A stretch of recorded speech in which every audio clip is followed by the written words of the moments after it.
mereka banyak yang bergaul dengan lingkungan yang tidak benar, akhirnya terjerumus kembali. Saya juga kan baru dengar life coach ini di Bapas Jakarta Pusat aja nih Pak ya. Kira-kira apa sih Pak yang melatar belakangi adanya life coach semacam ini di Bapas Pak? Oke. Kalau life coaching ini sendiri, Bapak mengadakan program ini tuh dikenakan biaya nggak sih Pak? Kalau misalkan klien-klien mau lapor kan takut nih Pak gitu kan. Aduh, nanti jangan-jangan bayar lagi nih.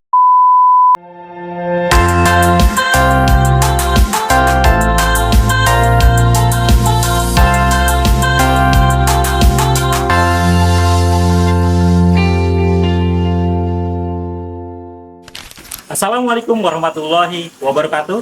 Halo pemirsa setia Bapas Canggih, Bapas Bincang pagi hari.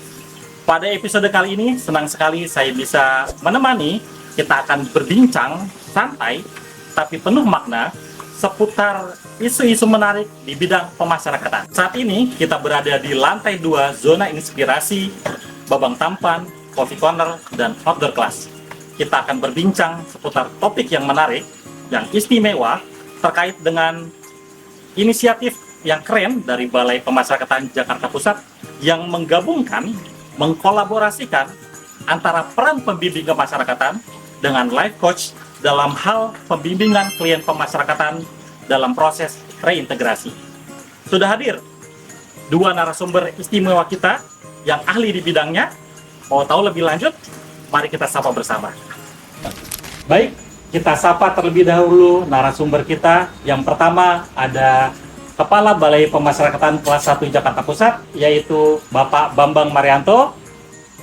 Apa kabar Bapak? Alhamdulillah baik. Pak Sehat Derajat. ya Pak ya? Alhamdulillah sehat. Terima Jadi, kasih sudah iya. diundang ke. Wah, sama-sama Bapak. Jadi memang ini Pak Bambang Marianto ini jantungnya Bapas Jakarta Pusat ini ya Pak ya? Alhamdulillah. Baik. Untuk yang kedua narasumber kita ada dari Pokmas Lipas, yaitu Kelompok Masyarakat Peduli Pemasyarakatan, yaitu Bapak Sulistyo. Apa kabar Bapak? Alhamdulillah sehat dan bahagia. Sehat Bapak, Alhamdulillah. Terima kasih. Jadi Pak Sulistyo ini sudah lama berkolaborasi dengan Bapak sebagai life coach ya Pak ya, dalam hal pembimbingan klien pemasyarakatan. Kita mau ngobrol lebih lanjut nih Pak, tapi kayaknya ada yang kurang nih Pak. Mungkin kita sambil minum kopi kali ya Pak ya. Boleh. Oke. Kak Rizky, kopinya dong kita Boleh, pesan boleh. juga nih. 3. Saya tunggu-tunggu, Pak 4 ini. Derajat. Buat Biar obrolannya lebih santai ya. Siap. Ini Pak. Terima kasih. Iya, silakan diminum Iya, ya Pak. makasih. Ini Kak Rizkynya boleh duduk aja di sini Boleh kali ya. gabung juga nih. Ah, Oh, yaudah. biar ini kan laki-laki semua nih, biar ada pemanisnya juga nih perempuan Paling satu nih. cantik dong Sen. Ini boleh langsung diminum? Boleh Pak, silakan Pak. Kita minum dulu Aman ya, Pak, Pak. nggak ada apa-apa. Silakan. Ya, minum silakan. Pak Bambang, mari. Ayo mari Bapak. Baik, ngomong-ngomong soal pembimbingan nih Pak ya. Ya. Saya kan setahu saya pembimbingan itu dilakukan oleh pembimbing kemasyarakatan ya Pak di Ya, Bapas. Itu dalam rangka supaya kliennya itu nggak mengulangi tindak pidana lagi ya Pak. Betul. Tapi saya ini baru dengar Pak, life coach nih Pak. Life coach ini apa sih Pak yang dimaksud life coach itu Pak? Jadi life coaching itu adalah suatu bentuk pendampingan dari seorang coach atau pembimbing kepada individu atau kelompok dengan tujuan untuk membuka motivasi Membuka motivasi mereka dan meningkatkan kinerja. Bisa dalam bentuknya nanti tanya jawab biasa atau dalam bentuk mendengarkan aktif, ada juga umpan balik, ada juga dengan pemusatan pemikiran. Oh, jadi kita lebih dalam nih Pak ya, jadi ya lebih dalam. Jadi bentuknya informal ya, jadi Baik. semacam kayak ya antara saudara ngobrol-ngobrol. Disitulah digali potensi-potensi yang ada pada diri klien. Saya juga kan baru dengar life coach ini di Bapas Jakarta Pusat aja nih Pak ya. Kira-kira apa sih Pak yang melatar belakangi adanya life coach semacam Oke. ini di Bapas Pak? Oke, makasih Pak Derajat. Memang selama ini kami melihat adanya kecenderungan dari klien-klien kita ini yang pertama kali menjalani pembebasan bersyarat ya, Pembebasan PB bersyarat. integrasi. Mereka kan masih labil, masih tidak bisa menemukan jati dirinya gitu Baik. kan. banyak yang terjerumus lagi ke jalan yang tidak benar. Oh, Karena melakukan tindak pergaulan, pidana lagi gitu ya, Pak ya? Melakukan tindak pidana lagi. Mereka banyak yang bergaul dengan lingkungan yang tidak benar, akhirnya terjerumus kembali. Gitu kan. Sangat disayangkan sekali kalau mereka sudah menjalani program integrasi tersebut, akhirnya masuk kembali. Iya. Jadi saya punya pemikiran seperti itu. Alhamdulillah gayung bersambut. Iya. Suatu saat beliau Pak Sulistyo datang menemui saya, mempunyai keinginan seperti itu untuk bagaimana sih sama-sama menggali minat potensi bakat yang ada pada diri klien. Wah, saya pikir ini luar biasa. Saya tanpa pikir panjang, saya iakan maunya beliau, kita laksanakan. Awalnya seperti itu Pak Derajat. Berarti menarik banget ya Pak ya. Ya, Ini inisiasinya tuh dari Bapak sendiri. Ya sih, tapi gayung bersambut. Iya, Kebetulan Pak Sulis datang nemuin saya. Nah, Seperti itu ceritanya. kalau life coaching ini sendiri, Bapak mengadakan program ini tuh dikenakan biaya nggak sih Pak? Kalau misalkan klien-klien mau lapor kan takut nih Pak, gitu kan? Aduh, nanti jangan-jangan bayar lagi nih, gitu.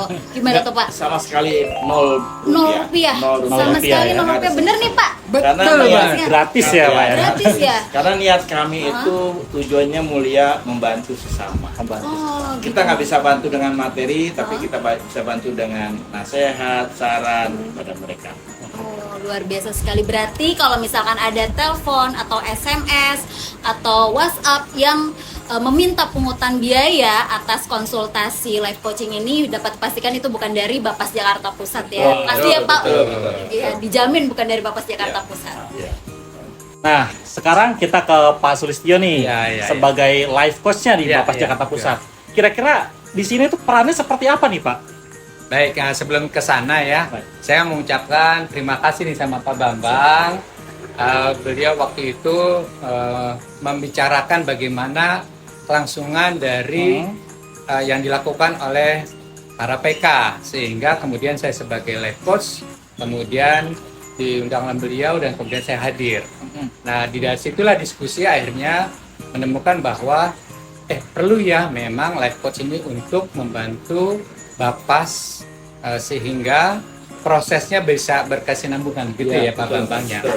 Karena di sini saya sebagai life coach itu perannya adalah sebagai profesi pendamping personal. Pendamping personal. Iya, yaitu para klien dari Bapas ini tentunya kan mereka 1 bulan sekali kan mereka wajib lapor. Wajib lapor, betul Nah, Bapak. ketika wajib lapor itulah yang kemudian program ini kemudian berlanjut untuk dilakukan pendampingan. Nah, saya mau cerita boleh nggak nih? Boleh, Jadi, silakan Bapak. Kan kalau life coach ini adalah bagaimana bisa si klien itu bisa bergerak dari yang masa sekarang, dari masa yang lalu ke masa yang sekarang. Nah, sekarang ini kemudian ke masa yang akan datang. Biar jauh lebih baik gitu ya Pak ya? Jauh lebih baik lagi gitu, Pak. Nah, salah satunya kan kalau ketika saya melakukan sebuah proses life coaching, pasti kan punya tujuan. Nah, tujuannya tadi disampaikan oleh Pak Bambang tentang reintegrasi, bagaimana mereka bisa kembali ke keluarga, ke masyarakat, dan mereka punya hidup kemandirian gitu ya Pak Bambang. Betul. Nah, ketika kemudian salah satu di dalam sebuah proses percakapan coachingnya nih, tanya apa sih tujuan kamu gitu. Nah, salah satu yang paling umum adalah saya pengen hidup mandiri. Nah, gitu kan, itu kan keren banget ya Pak Bambang ya, karena kan Iya. tujuannya adalah memang dia adalah bisa hidup mandiri. Nah, terus gali lagi hidup mandirinya seperti apa? Oh, saya pengen punya usaha. Oh, terus apa yang kemudian tantangannya? Nah, ini tantangannya adalah satu, pada umumnya adalah Pak, saya pusing, yaitu apa? Gimana cari modal gitu Pak Bapak.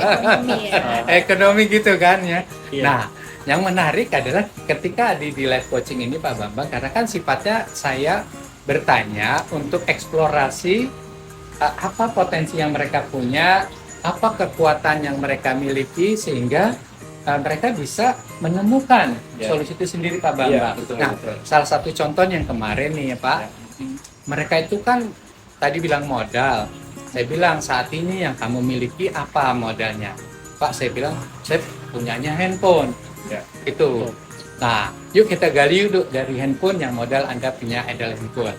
Nah, dari handphone ini apa yang kamu bisa lakukan? Saya bisa foto-foto dan kemudian saya bisa share foto itu kepada di sosmed atau yang lain. Nah, sekarang ini kan ajangnya sosmed, orang suka datang ke tempat itu, Pak Bambang. Ya. Nah, saya bilang, apa yang kamu bisa lakukan dengan foto kamu sehingga kamu bisa mendapatkan income atau bayaran.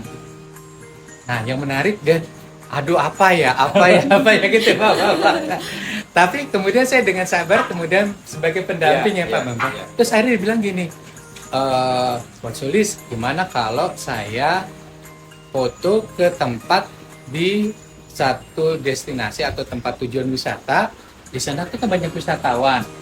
Nah, dengan saya melihat dan menguasai medan yang ada di tempat wisatawan itu, misalnya kemarin adalah Kota Tua. Nah, saya tanya di Kota Tua itu mana spot-spot yang menurut kamu bagus? Oh Pak, di tempatnya di Meriam. Oh Pak, tempatnya di depannya Pak Museum. Nah, spot-spot itulah yang kemudian bisa dikuasai sehingga si wisatawan tadi dia akan mendapatkan foto dari spot yang kemudian diberikan. Nah, perannya si klien tadi adalah secara tidak langsung ya teman-teman, dia sebagai tour guide di situ Pak Bambang. Nah, tour guide-nya. Nah, Tapi memang berawal dari sesuatu yang memang dia sukai ya Pak ya. Iya, sukai betul. Jadi biasa dia lakukan gitu. Dia lakukan. Oh, berarti kalau suka kopi bisa jadi barista ini. Oh, bisa banget. Bisa banget. Seperti itu ya Pak. Betul, Lebih betul, Pak. Tapi ya. jadi makin penasaran nih Pak. Tadi Bapak bilang kan berkelanjutan. Emang sebenarnya tuh ada setiap kapan sih Pak live coaching ini? Nah, Setiap kapan? pertanyaan menarik ya Pak. Jadi kalau best practice kami adalah memang live coaching ini dilakukan sebanyak 3 kali minimal Tiga ya. kali 3 minimal. kali. Karena apa? Karena akan pertama pertemuan untuk membuka wawasan dia. Yang kedua, dia kan di akhir itu punya komitmen. Pertemuan kedua nanti dijalankan. Nah, dijalankan itu ada sebuah proses-proses. Nah, prosesnya itu yang kemudian kita akan lihat sejauh mana dia komit dengan hal yang dilakukan, dan kemudian cerita lagi kan apa tantangannya lagi, kemudian bagaimana prosesnya. Nah, di pertemuan ketiga biasanya sudah ada hasilnya tuh Bapak. Sulis, berarti saya sekarang itu tambah percaya diri, saya punya income kayak gitu tuh. Itu menarik banget. Di Lapas Jakarta Pusat itu sendiri berarti jadwalnya setiap kapan itu Pak? Nah, di jadwalnya di kami ada yang namanya di pekan pertama dan pekan ketiga ya Pak Bambangnya. Jadi sebulan dalam 2 kali ya. sebulan 2 kali. Sebulan 2 kali. Di mana memang di sini tempatnya juga ada yaitu di Abipaya ya Pak Bambangnya.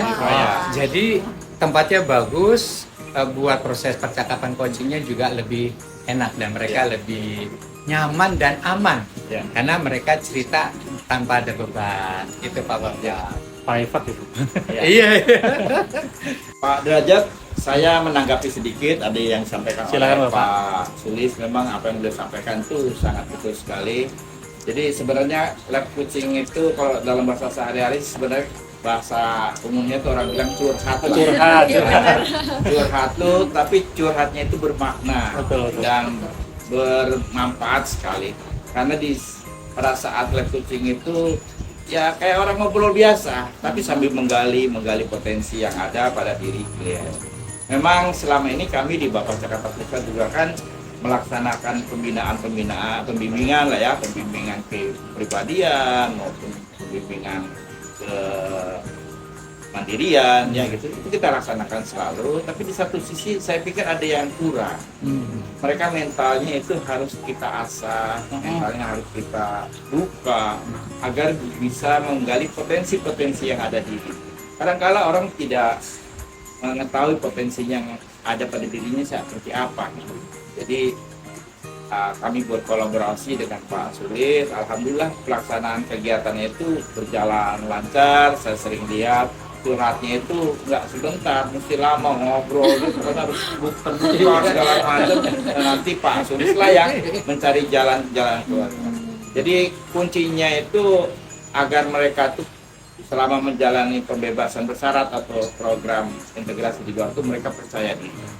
mereka percaya diri, mereka bisa berdaya, mereka bisa berguna untuk keluarga dan masyarakat.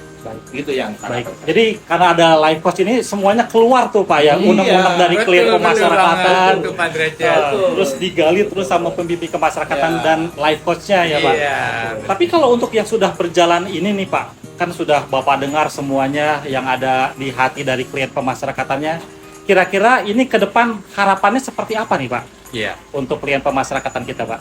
Terima kasih Pak Derajat ya. Jadi kalau ikut tadi Pak Bang cerita teman-teman curhat, nah jadi saya memposisikan sebagai teman bicaranya teman Pak bicara. Bambang. pendengar gitu. setia. Pendengar setia. Gitu ya. Nah jadi harapannya sebenarnya Pak Derajat, Pak Bambang dan juga barisanya keren juga nih. Kegiatan ini kan sangat positif ya Pak Iya. Bambang dengan Iya. tadi satu contoh Iya. nyata gitu ya bahwa harapannya bahwa program ini terus dijalankan karena si coachnya itu saya merasakan ketika mereka selesai dia langsung bilang, coach terima kasih ya, saya baru sadar sekarang saya juga punya sebuah kepercayaan diri di mana saya bisa kembali dengan keluarga dengan hasil yang tadi ternyata potensi saya dimunculkan, dan kemudian saya tahu saya akan melakukan apa sehingga Ya. saya nggak buntu, Lebih tahu tujuan hidup ya lebih Pak ya? tujuan hidup, Ya. kemudian dia merasa sekarang berdaya lagi dan dia merasa bahwa saya masih punya potensi untuk bisa keluar dari masa lampau ke masa kini dan untuk masa esok yang jauh lebih baik lagi. Memang Saya waktu di dalam lapas itu kan seorang warga binaan itu kan biasanya melakukan kegiatan yang ada di Betul. dalam lapas ya Betul, Pak. betul. Ketika dapat pembebasan bersyarat tuh malah bingung mau ngapain di rumah gitu kan. Yang iya, biasanya iya. makan disediain di Iya, situ kali iya, Pak ya. iya, betul. Tapi malah pas keluar malah bingung ini harus ngapain gitu kan. Iya. Itu sih Pak Bambang, Pak Derajat dan yang kemudian saya rasakan gitu Iya, Pak iya. sebagai life coach. Luar biasa. Terakhir mungkin nih Pak, dari yang sudah dijelaskan tadi, barangkali dari Pak Bambang dan Pak Sulistyo ada pesan-pesannya buat klien pemasyarakatan. Saya duluan Pak ya. Oh nggak boleh Bang, iya pastinya dong. Jadi begini Pak Derajat, saya selaku kepala Bapas dan secara pribadi mengajak kepada seluruh klien pemasyarakatan baik di Bapas Jakarta Pusat maupun di Bapas lain bisa melaksanakan Bapas tersebut, melaksanakan live coaching, karena dengan pelaksanaan live coaching itulah mereka bisa menggali potensi diri. Saya secara pribadi pengen klien-klien yang menjalani pembebasan bersyarat itu berhasil Amin. di lingkungannya, Mudah-mudahan berdaya Pak. guna di lingkungannya, malah menjadi ibaratnya jadi contoh Jadi buat contoh. yang lain. Itu suatu kebanggaan buat mereka, kebanggaan juga buat kita sebagai pegawai Bapas dan teman-teman PK, bahwa apa yang telah dilaksanakan selama ini baik dampingan, pengawasan maupun bimbingan itu berarti berjalan lancar. Jadi mari teman para klien yang memang belum mengikuti live coaching ini agar bisa mengikuti live coaching ini, seperti tadi yang ditanya Mbak Rizky, 0 rupiah kok. 0 rupiah. Hanya datang ke sini ngobrol-ngobrol, mungkin nanti tempatnya bisa di Gria Bri Praya, bisa di sini ngobrol-ngobrol santai sama Pak Sulis, sampai mungkin untuk sampai 3 kali lah sampai benar-benar mantap. Saya ingin itu semua bisa terjadi pada klien-klien kita yang memang sampai saat ini belum menemukan jalan hidupnya.